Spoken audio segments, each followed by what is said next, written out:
Do'stlar, menga zo'r anaqa keldi, fikr keldi. Shuni bo'lishmasam bo'lmaydi. Bitta o'quvchilarimdan bittasi mendan nima so'radi.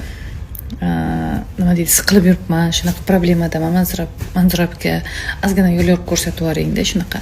Keyin men ularga javob beryapmanki, biza qachonki kuzatuvchi obrazida bo'lganimizda bizda bo'lmaydi anaqa stress yoki nima depressiya bo'lmaydi-da. Agar biza stress, depressiyani o'zimizdan yo'q qilishni yagona usuli bu har doim biza kuzatuvchi obrazda bo'lsak. Kuzatuvchi obrazi degani nima degani? Kuzatuvchi obrazi ayblamaydi. Kuzatuvchi obrazi kontrol qilmaydi, nazorat qilmaydi, ya'ni boshqalarni kontrol qilmaydi. Kuzatuvchi obrazda yashaydigan odam shikoyat qilmaydi, yomonlamaydi, qarg'amaydi, so'kinmaydi, kimdandir nimadir kutmaydi-da. Kuzatuvchi obrazdagi odam bo'lib turgan vaziyatdan nima anglashim kerak? Voqeani analiz qiladi.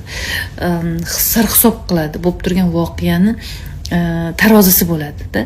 O'shaning uchun men har doim aytamanki, kuzatuvchi obrazda bo'ling. Rumiy oldiga bitta odam kelgan, shogirdlardan keyin aytgan, problema bor degan, Rumiy so'ragan, yechimi bormi degan.